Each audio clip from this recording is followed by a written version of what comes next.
soy Fabricio Mejía Madrid y esta es mi colaboración semanal para Sin embargo, que se llama Los motivos de Ayotzinapa.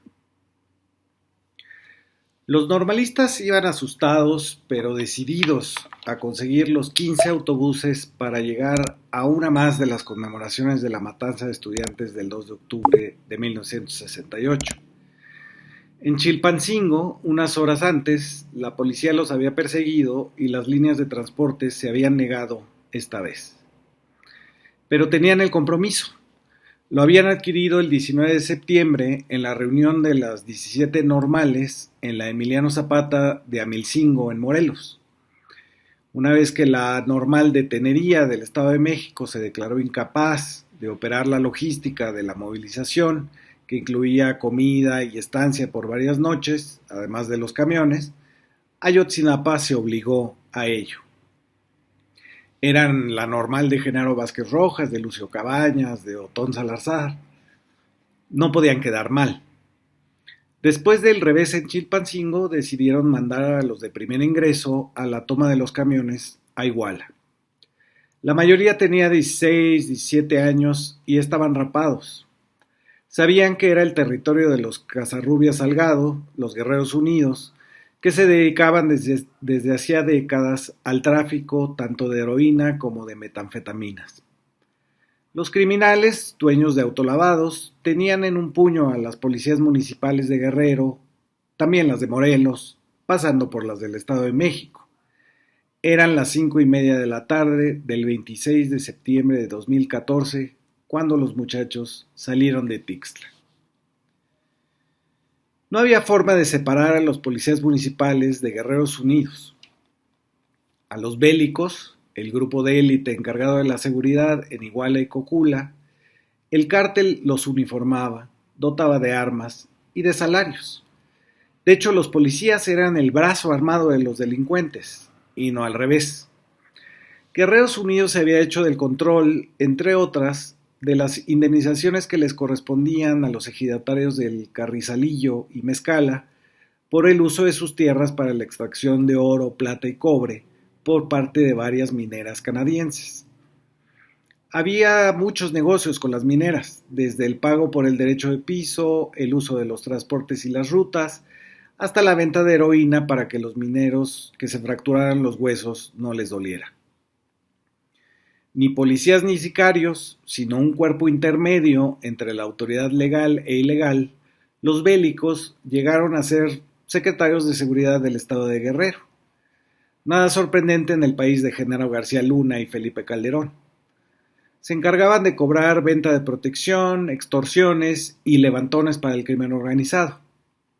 El informe de la comisión sobre Ayotzinapa, dado a conocer hace unos días, nos recuerda tan solo que Víctor Jorge León Maldonado, el coordinador general del asiedo de Eduardo Medina Mora como procurador, integró mal la averiguación que permitió la liberación de Salomón Pineda, acusado de atacar a los normalistas. Después, el gobernador de Guerrero, Ángel Aguirre, lo invitó a ser el subprocurador del estado.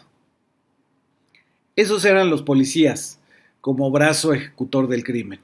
No hay por qué considerarlos por separado. El ejército tenía espiado los movimientos y comunicaciones de los estudiantes de Ayotzinapa desde 2010, mediante el programa Pegasus. Para ellos eran subversivos y los trataron con planes de contrainsurgencia. Por haber infiltrado a 3 estudiantes, entre ellos a Julio López Patolzin, que llevaban 2 años dentro del internado normalista, los militares sabían de las movilizaciones, los debates, los apodos, los nombres y procedencias de los demás alumnos y maestros. El teniente de infantería Francisco Macías Barbosa era quien reportaban en el 27 Batallón. Este recibía órdenes directas del coronel José Rodríguez Pérez. El comandante de la 35 Zona Militar en Chilpancingo, el general Alejandro Saavedra, estaba al tanto de todas las comunicaciones en tiempo real. Después de Ayotzinapa, el secretario de la Defensa, Salvador Cienfuegos, pensó en él, en Saavedra, como su sucesor, y así se lo pidió al presidente electo Andrés Manuel López Obrador, pero este se negó. A las 7:15 de la tarde, los normalistas toman un autobús Costa Line que venía de Acapulco. A las 8, otros negocian con un chofer en la central camionera de Iguala, pero se niega a manejar hasta la Normal. Una hora más tarde llegan los estudiantes que se habían quedado boteando en la caseta de Iguala y en Rancho de la Cura. Recorren los andenes en busca de otro camión que les dé chance. Se les permiten 2 autobuses de Costa Line y uno de Estrella Roja. Antes de subirse a los camiones, será la última vez que estarán juntos. A eso de las 9:25 de la noche, salen en 5 autobuses rumbo a su escuela. Pero la policía estatal comienza a seguirlos. Le disparan a uno y se detiene en la carretera Iguala-Chilpancingo. Otro es detenido debajo del puente con rumbo al Palacio de Justicia. A los otros 3, un operativo policíaco de bloqueos les impide dar vuelta a la izquierda o a la derecha por la calle Juan N. Álvarez.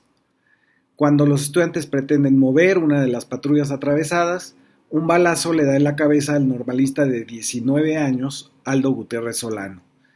Es entonces que las policías desatan una balacera indiscriminada contra los autobuses. Algunos tienen hasta 96 impactos de bala. Los estudiantes se comunican con sus compañeros en Tixla y Chilpancingo para pedir ayuda. Un personaje que el informe identifica como el caminante sirve de enlace entre los policías que disparan y los halcones de Guerreros Unidos.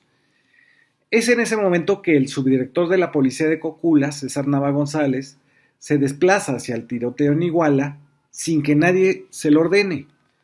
También lo hace el director de la policía de Huitzuco, Javier Núñez Duarte, con sus 2 hijos, Celedonio y Ariel, en 5 camionetas con casi la mitad de los policías del municipio, que son 89. Son los que hacen las detonaciones contra un camión del equipo de fútbol Avispones y contra unos taxis, y participan en el ataque al autobús de los estudiantes en las inmediaciones del Palacio de Justicia. Mueren un jugador, el chofer del autobús del equipo de fútbol y una pasajera de un taxi.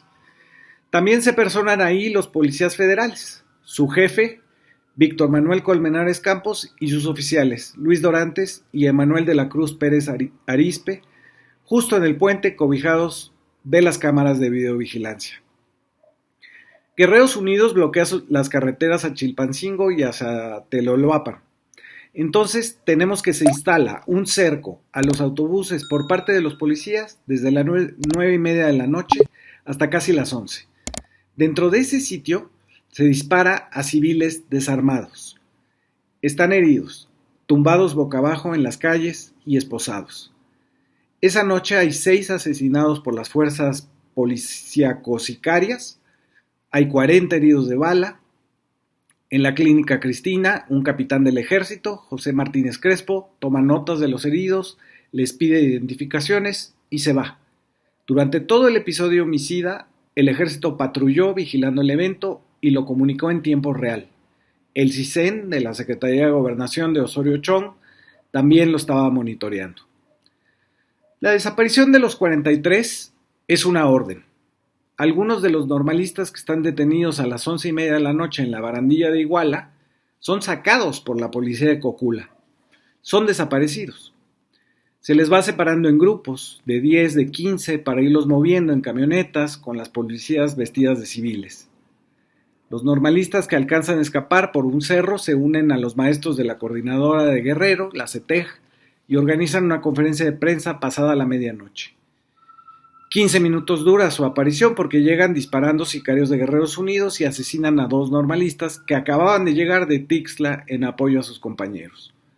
Uno corre por la calle Juárez, Julio César Mondragón, a quien después se encontrará sin rostro. Son los bélicos, el grupo de élite policíaco, el que se encarga de las desapariciones. Son las 3 de la mañana cuando se da esa orden. La da alguien desde la Ciudad de México, un licenciado llamado A1, que promete que todo se va a enfriar pronto. Son asesinados, despedazados y puestos en bolsas que se dispersarán en las siguientes horas en las inmediaciones de Iguala y otros cremados en las 2 sedes de la funeraria El Ángel. Luego las bolsas se disgregan en pozos de minas, cerros y dentro de las instalaciones del ejército en Guerrero. A quienes participan de esta monstruosidad se les prometen 5,000 pesos extras. Un grupo de 6 jóvenes que están en un lugar oscuro llamado la Bodega Vieja permanecen con vida todavía hasta el 30 de septiembre, 4 días después. Hay evidencias telefónicas de que muchos de los cuerpos, llamados paquetes, son llevados al cuartel del 27 Batallón del Ejército. Allí el coronel José Rodríguez Pérez los resguarda. Los batallones y zonas militares cuentan con crematorios. A pesar de que uno de sus infiltrados, Julio López Patolzin, es uno de los desaparecidos, el ejército no hará nada para rescatarlo, como ordena su protocolo y códigos militares. El secreto es más potente que la institución. El día siguiente comienza la otra historia de Ayotzinapa, la del encubrimiento de lo que había sucedido. A eso se le llamó la verdad histórica. Se trata de hacer pasar a las víctimas como narcotraficantes. Se inventa una versión en la que el encargado de la toma de los autobuses por parte de los estudiantes, Bernardo Flores Alcaraz, a quien apodaban el Cochiloco, por su parecido con el personaje del Infierno, la película, era parte del cártel enemigo, los Rojos, así como el mismísimo director de la Normal Isidro Burgos, José Luis Hernández Rivera. Las declaraciones son obtenidas mediante tortura. El 27 de octubre, la Marina graba, con un dron, cómo el procurador Jesús Murillo Caram y el Tomás Herón, el encargado de la investigación criminal en el país, siembran bolsas con restos en un basurero de Cocula, encienden un fuego para después dar paso a los forenses que acrediten la escena. Lo que vimos en este video en marzo pasado, expuesto por el Grupo Interdisciplinario de Expertos Independientes, el GIEI, comprueba que se fabricó una escena del crimen que iba a ser ratificada como real por los miembros de Guerreros Unidos bajo tortura física y amenazas. 77 de esos saldrán libres sin que el juez de Tamaulipas, Samuel Ventura Ramos, investigara quién y por qué los habían torturado para declarar contra los normalistas desaparecidos y asegurar que los 43 habían sido incinerados en un basurero. Otra magistrada, ahora de Guerrero, mandó destruir los videos de vigilancia tomados por las cámaras callejeras en el Palacio de Justicia la noche del 26 al 27 de septiembre de 2014. A esto se le acompañó de una película, libros y cientos de columnas y primeras planas en los principales medios de comunicación. 26 testigos de los hechos murieron en el transcurso de estos 8 años, incluyendo al jefe de Guerreros Unidos, Mario Casarrubias Salgado. Hasta el jefe de la Ciudad de México, Miguel Ángel Mancera, participó del encubrimiento. El 20 de noviembre de ese año, ordenó que el Cuerpo de Granaderos nos invistiera a una multitud de 220,000 personas que nos manifestábamos en el Zócalo capitalino. La orden de la desaparición la dio alguien llamado A1. El encubrimiento fue ordenado por el procurador Murillo Caram, que manufacturó una escena de un crimen y una historia de narcotraficantes en un municipio del sur pobre de este país. En esos días, el gobierno de Peña Nieto celebraba en Guadalajara el Día Mundial del Turismo. Enaltecía los discursos del presidente en Naciones Unidas. El secretario de Hacienda, Luis Videgaray, era nombrado ministro de Finanzas del año por la revista Euromoney. La idea era darle vuelta a la página. El 5 de diciembre del año de la desaparición, Peña Nieto declara: superemos ya este dolor y demos un paso adelante. Un mes después, delante de los rectores de las universidades, insiste: este instante de pena, tragedia y dolor no puede dejarnos atrapados. No podemos quedarnos ahí. Esta columna contiene la pregunta por los motivos de Ayotzinapa. El informe presentado por el subsecretario Encinas implica que en el llamado quinto camión había una mercancía que les importaba a los criminales. Quizás drogas, quizás dinero. Se insiste en que en un retén de sus adversarios en Puebla unos meses antes se habían perdido paquetes de heroína por un valor de $30 millones. El otro motivo que aduce el informe es que los Guerreros Unidos creyeron que los autobuses de los normalistas eran de un grupo rival que les disputaba el control de la zona minera recién conquistada. Lo cierto es que para saber el motivo hay que recurrir a la historia. Una mañana del 28 de junio de 1995, cuando a Guerrero lo gobernaba un compadre del presidente Zedillo, Rubén Figueroa Alcocer, unos campesinos que cultivaban café tomaron unos camiones para ir a Coyuca de Benítez para participar en un mitin que exigía que los apoyos al campo se cumplieran. Un grupo de policías judiciales les paró el alto y los bajó de los camiones de carga. Una vez sometidos, los fusiló. Ahí murieron 17 campesinos desarmados de la organización campesina Sierra del Sur. Tras matarlos y herir a 40 más, la policía judicial les sembró armas a los cadáveres para que pareciera un enfrentamiento. El motivo fue tan difuso como el de Ayotzinapa: desprecio por los pobres, incredulidad de que su muerte pueda tener repercusiones, certeza de que desde las altas esferas de la autoridad se puede fabricar y comprar la verdad. Muchas gracias por escuchar. Nos vemos y escuchamos la próxima semana.